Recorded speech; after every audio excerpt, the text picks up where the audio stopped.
I'm Connie Carter, and this is Storytime with Miss Connie. Thank you very much for joining us today. I hope you have a great time listening to our wonderful books. We have some great stories to tell you today, and I have a special guest, co-host, to help me. Her name is Sophie. Hi, Sophie. Hi. How are you? I'm good. Good. I'm glad you joined me tonight. Can you tell us a little bit about yourself? Well, I'm 9 years old, and I love animals. I have one cat at home, and, well, I love cats, I love dogs, I love chickens, which are right here. You like chickens, too? Mm-hmm. Chickens are, That's a book that we're going to read about. Funny thing about chickens, actually, a lot of people have them as pets. I mean, not just laying eggs, but they actually have them as pets. They're very nice pets. And they keep them in the house. Interesting, yes. And so you are here today to help me because I have so many problems trying to read. So you're going to help us read and educate and entertain our TV audience, right? So we have boys and girls out there who, if you're here to listen, you need to get close to the TV set, right? Yeah. So you can see some good pictures, because we're going to show you pictures too, right? Yeah. So I think what I'm going to do is I will start off reading, and I know you have a book. So the book that I'm going to read is, The Five-Dog Night. The Five-Dog Night is a great book. It's written and illustrated by Eileen Cristello. Isn't that neat? It's all about, it's got a guy here who's carrying wood, and he's got all kinds of doggies. It's really cool. And I'm very excited about this because I love doggies, and you love doggies too, right? We love animals. Yeah. And hey, let me ask you something. How do you feel about snakes? I like snakes too. Yeah. And some people think they don't really like snakes so much, but really, if you're gentle and careful with them, then they're just really, really nice animals. Yeah, they are. And a lot of people, I have a couple black snakes that I have in my yard. I have a big one. Then I saw one the other day, was just a little tiny one, baby one. Black snakes, they don't realize black snakes are very good for you to have around. They don't hurt you unless you try to, pick them up and choke them, which you don't really want to do. Yeah. You need to respect animals, right? Right. We're in agreement. Okay. Getting to our little story. The Five-Dog Night. And here we go. Ooh, wow, this is cool. Look at all those doggies. That's cool. Okay, let's see. Ezra lived alone in a small house, high on the windy hilltop. Well, not exactly alone. He had 5 dogs for company. And halfway down the hill lived old Betty. She visited Ezra almost every day, rain or shine. Ezra loved his dogs, but he figured he could pretty much take care or leave old Betty. When Ezra saw her climbing up the hill to his house, he grumbled to his dogs, "Here comes that old busybody, Betty." Now look at you, there's Betty. Betty's coming up the hill. Looks like she might have a basket of food there. That's cool. Okay. As soon as he said that, all 5 dogs were up and running down the hill. They barked, they wagged their tails, they licked Betty's face. She gave them each a cookie. Oh, my dogs love cookies. "Humph," grumbled Ezra, "you spoil those dogs. They're supposed to chase you away." "Posh," said Betty, "I brought you some cookies too. I'll make us a pot of tea." "Don't bother yourself," said Ezra. But Betty made tea. "Fall is here," she said. "The leaves are turning. It's going to be chilly tonight. You'll need an extra blanket." "I don't need blankets," said Ezra. "Everyone needs blankets," said Betty. "Not me," said Ezra, his mouth full of cookies. And there he is eating his cookies with his doggies looking in the window. My goodness, and there's doggies under the table. That's really cool. I hope they're chocolate chip cookies. I like chocolate chip cookies. You like chocolate chip cookies? Yeah, Sophie? I do too. What's your favorite cookie? Probably chocolate chip, especially when they're right out of the oven. Oh, yes, indeedy. Absolutely. I like them nice and warm. Yeah. Plenty of chocolate chips too. Stubborn as a mule, said Betty as she headed home. Nosy as a mouse sniffing for cheese, Ezra muttered as he fed his dogs. Look at all those dogs. 1, 2, 3, 4, 5. 5 doggies. Wow. That night, a chill breeze blew in from the north. Down in her house, Betty put an extra blanket on her bed. But up in his house, Ezra did not need an extra blanket. And do you see why? He's got a doggie laying on top of him, and there's one underneath the bed. I guess that's what they call one dog night. One dog night? That's what they call one dog night, two dog night? Mm-hmm. Okay. It's as cold as a one dog night. Anyway, the next morning, Betty climbed the hill to visit Ezra. Chilly last night, said Betty. Wasn't too bad, said Ezra. It was only a one dog night. I don't believe that. Do you believe that? I knew that. I didn't even read this book before. What are you talking about, said Betty. Ezra just winked at the dogs. Crazy as a loon, said Betty. Nosy old biddy, Ezra muttered. And there he is. He's there standing at the doorway, and all the dogs are running around, and there's Ezra with her little umbrella. During the next weeks, all the leaves turned red and gold. Then one day, a wind came up and it rained, knocking the last of the leaves from the trees. Betty told Ezra, winter is coming. I hear it's going to clear up tonight and get so cold there'll be ice on the puddles by morning. You'll surely need a blanket. Nope, said Ezra. I won't. That night was so chilly, Betty had to get up at 2 a.m. to find another blanket. She could just see Ezra's house in the moonlight. That stubborn old mule was probably up there shivering and quivering with the cold, she said to herself. But up in his house, Ezra was not shivering and quivering with the cold. You see that? It's a 2-dog night. Whoo! The next day, Ezra was carrying in wood for his stove when Betty came up the hill to visit. Cold last night, said Betty. The last of my garden froze up, shriveled, and died. It wasn't so bad, said Ezra. It was only a 2-dog night. Humph, said Betty, talking crazy again. But you better cover up tonight. They say a snowstorm is coming our way. I'm not worried, said Ezra. Look at that. See, he's got his wood. He's got his old dogs hanging around. He's having a good old time. That night, the first snow fell. Down in her house, Betty took out her winter quilt. It was really cold. Look at all that snow. Wow. That's very cool. I can't wait for the first snowfall. Can you? Nope. Do you like snow? Mm-hmm. What do you do when you go in the snow? Well, I sometimes make snow angels, and sometimes make big mounds of snow. And sometimes when we shovel the snow, I make a big mountain, and I just climb on top of it and fall down. Oh my gosh, you go tumbling. Yep. You sort of like go skiing without skis. Mm-hmm. Okay. I sort of like watch the snow outside. That's about all I like to do. Okay. But up in his house, Ezra didn't need any winter quilts. So now we have 1, 2, 3.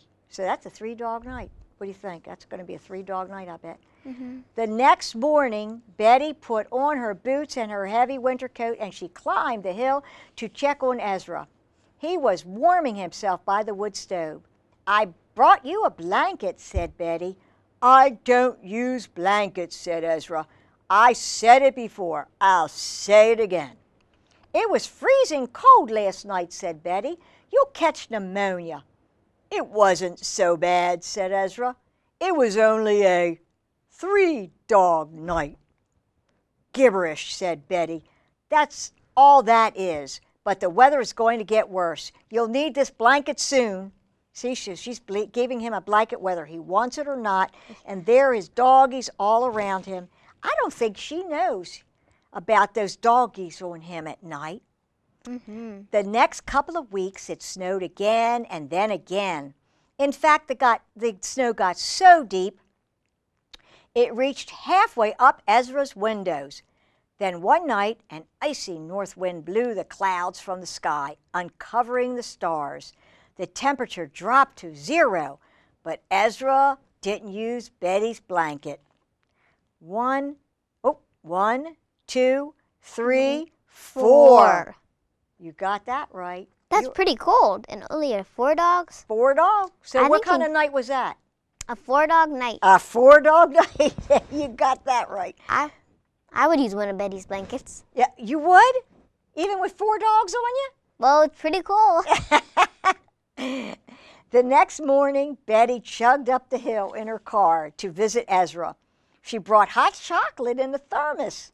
It's too cold to walk, she said. It was freezing last night. Did you use the blanket?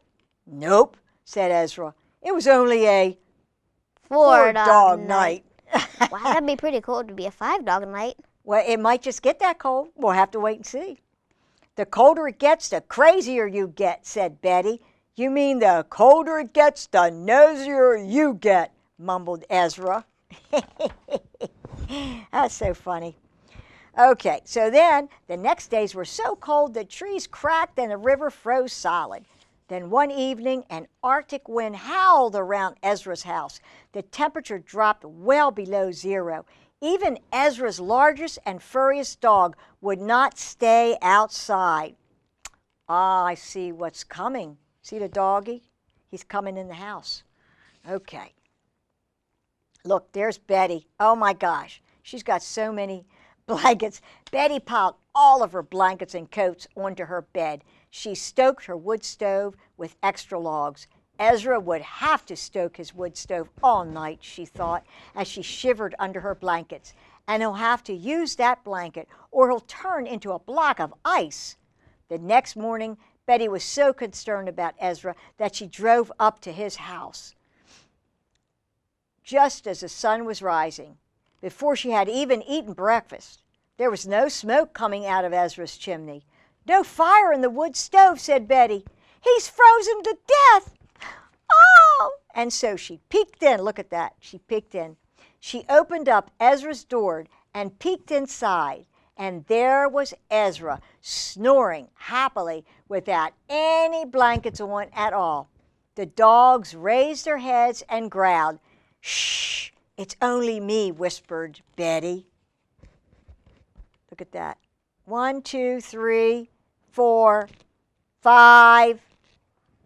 Wow. Yeah, the dogs jumped off the bed, barked and wagged their tails. Ezra woke up. What's going on? He asked. I was just checking to see if you were all right, said Betty. Well, don't, roared Ezra. You nosy old busybody. If that's the way you feel, I won't ever again, shouted Betty. You old grouch. She walked out of the house, slammed the door, and drove back down the hill. Well, I guess that old busybody won't nose around here again, Ezra told the dogs. Good riddance. Not one tail wagged. Aw, I think they liked Betty and all the cookies she brought. Weeks went by. The weather turned warmer. The snow melted. The dogs lay around in the front yard watching the road. Betty didn't come up the hill. Awfully quiet around here, Ezra said to the dogs. It's almost spring, and I'm feeling gloomy as a stormy sky. Can't figure it out. What do you think that was? Maybe he's sad that Betty doesn't come around. He misses her coming around and giving the cookies. I think even though he thinks she's nosy, but he misses so lonely. Yeah, maybe. We'll find out. Around the time the first daffodils were poking out of the ground, Ezra baked some cookies. Oh my goodness, Ezra baked cookies. Then he put on his cleanest shirt and walked down the hill. The dogs came with him. Within earshot of Betty's house, they were greeted by the sound of barking. Really? Huh. 5 dogs exploded out of Betty's gate, oh my gosh, and raced up the road toward them. Betty came after them. Quiet, she shouted. Stop. New dogs? Said Ezra. Got them in January, said Betty. They are better company than some people I know. I can brew a pot of tea to go with those cookies I made, said Ezra. Don't know of any dogs who could do that. Guess that's true, said Betty. That's very cute. It's getting warmer, said Ezra as he boiled water for tea. It certainly is, said Betty. Last night was only a one-dog night. You'll catch your death of pneumonia, said Ezra. Last night was a two-dog night. That was cute. Wasn't that cute? Mm-hmm. Again, that was Five Dog Night, written and illustrated by Eileen Cristello. And if anybody would like to read this book again, where should they go? Do you know where I got these books? The library? That's right. Yeah. Go to your library. That's and a great check place. out this book because you'll like it, right? Mm-hmm. Okay, Miss Sophie, you've got a book too, don't you? Mm-hmm. I will read Chickens. Chickens? And who's that written by? This is written by Valerie Gorbachev. Okay. Gorbachev. That sounds good to me. All right, I'm ready. Okay. That's the right way to hold it? Yes, you can hold it like that, and I'll help you if it's not quite right. Hold it up a little bit. And you know what? You need to get that doggy. Let me have that doggy because the doggy's head's in the way. There you go. I'll hold doggy and kitty. All right, that's perfect, just like that. Okay. One fine day, Mother Hen took her two little chickens to the playground for their very first time. See them? Right there in the mommy hen. Oh, they are There cute. we go. Yep. The little chickens were a little scared. There was so much going all around them. See? Oh, they're playing seesaw, they're in the sandbox, jump roping. They're like Wow. at the park, huh? Mm-hmm. Okay. They watched two dogs going up and down on the seesaw. Hey, chickens, called the dogs. Do you want to play with us? No, thank you, they replied. We're just little chickens. They watched a pig spinning around on a merry-go-round. Hey, chickens, called the pigs. Do you want to get on with us? Oh, no, they replied. We might get dizzy. We're just little chickens. So the chickens are playing with the pigs? The pigs asked them if they want to play, and they say, oh, no, I don't want to play. Oh, That's cute. too scary. I think the pigs are trying to be nice and friendly. Mm-hmm. Okay. But I think it's just a little bit scary. Yeah. Hey, chickens, called some big cats. Do you want to try the swings? Thanks, but we might fall off, they replied. We're just little chickens. The little chickens saw some frogs and mice playing on the slides. Up, up, up they climbed, and whee! Down they slid. Hey, chickens, said one of the mice. Climb on, you're next. Oh, no, it's much too scary, they replied. We're just little chickens. We're little too, said the frogs and mice, but we're not afraid. Come on, give it a try. Well, said the little chickens, maybe. And slowly, step by step, they climbed up the ladder. Look at them climbing up. I see that. They're pretty They're small. tiny little chickens, aren't they? Mm-hmm. When they reached the top and looked down, the little chickens were frozen with fear. Fly down, shouted one of the frogs. Don't be such chickens. We can't, cried the little chickens. We're afraid. Don't worry, said Beaver. Everybody's afraid on the first time they slide, but I have an idea. Let's slide together, said Beaver. Just climb on my tail and hold tight. While they're on his tail. Oh, that's nice of him. That would be fun. Yeah. Mm-hmm. The little chickens held on tight and closed their eyes. Whee! Cried Beaver, and went down, and down the slide they went. Whee! Whee! Cried the little chickens as they slid off the beaver's tail. We did it! Mother Hen came rushing up. What's wrong, little chickens? She asked. Are you all right? We're fine, said the little chickens. We went down the slide and we weren't scared at all. I let them ride on my tail, Beaver said proudly. Well, thank you for being so nice, said Mother Hen. Just then, she heard her little chickens calling. Look, they cried. We're going to slide down all by ourselves. And wee, wee. That's just what they did. Oh, look at there, there's some sliding down. Oh, yeah, that's good. Oh, my goodness. They're having a good time. Mm-hmm. Hurrah, hurrah, cried all the animals. Hurrah for the chickens! So there's the dogs and some cats and the pig. Remember the pig was on the merry-go-round? Oh, they were on the swings. All the animals are cheering the chickens on, huh? Yeah. Wonderful. Wee. That was chickens. Chickens. Okay, so if anybody, show the book to the audience. Turn it around so everybody can see it. Oh, wrong one. There you go. There you go, just like that. So if anybody wants to read that book again, that was really a good book. They should go to the library, right? And read that. Check it out. That's a really good book. You did such a good job. Thank you. You're a good reader. Thank you. My goodness.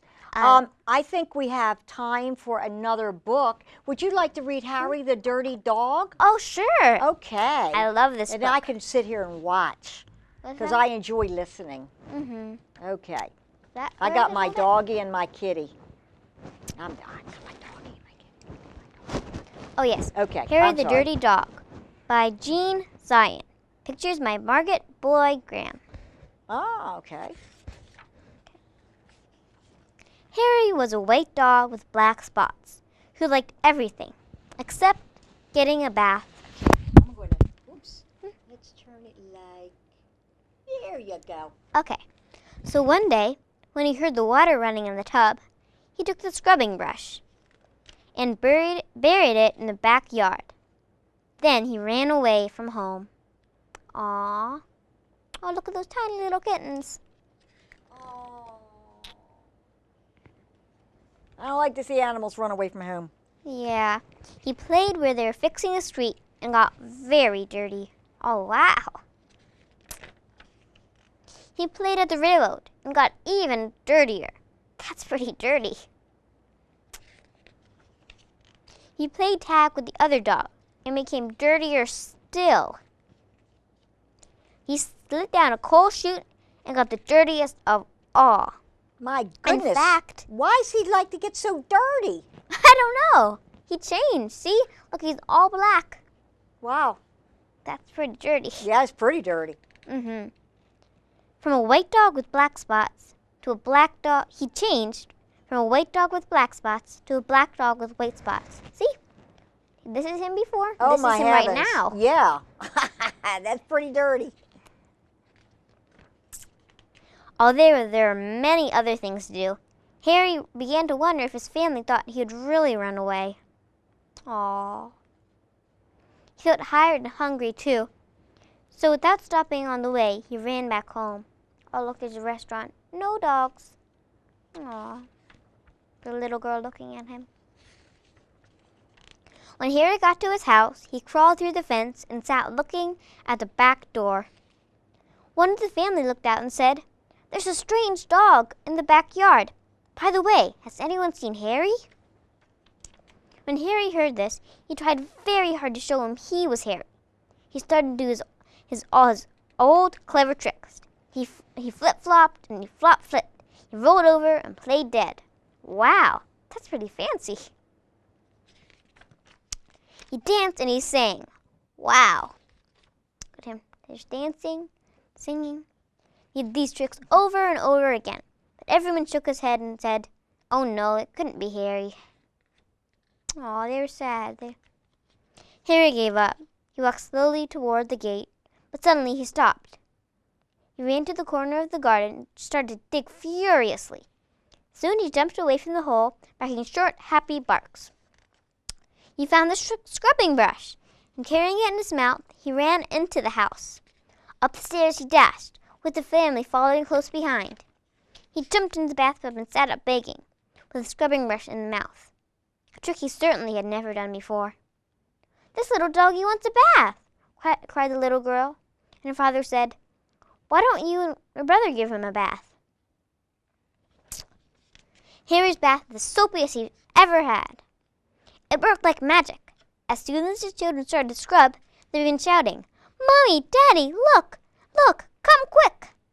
It's Harry, it's Harry, it's Harry!" they cried. Harry wagged his tail and was very, very happy. His family combed and brushed him lovingly, and he became once again a white dog with black spots. It was wonderful to be home. After dinner, Harry fell asleep in his favorite place, happily dreaming of how much fun it had been getting dirty. He slept so soundly. He didn't even feel the scrubbing brush he'd hidden under his pillow. Oh, The end. that was a very good book. And This is Harry the Dirty Dog. Harry the Dirty Dog. And so we're going to tell them if they want to read that, they should Go to the library. go to the library. So we had some really good books today, didn't we? Mm-hmm. And what did we learn? We learned that we love dogs. And we love learned that. pets. And they can be funny. mm-hmm. And they could be, here, put your doggy back here. Okay. Yeah, doggy, here you go. I had to hold it, babysit, doggy sit for you. So, Sophie, you did such a great job. Thank you. You did really good, and I really enjoyed having you here as my co-host. Thank you.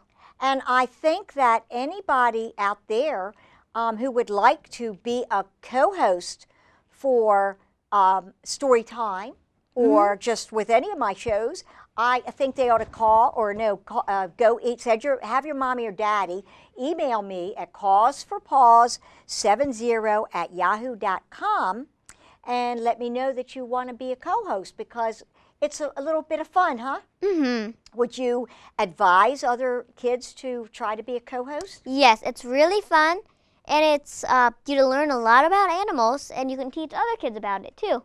Yeah, and I think that's very important. What do you think the most important thing to tell, if you were to tell anybody out there, what would be the most important thing you would tell a child, anybody out there about animals?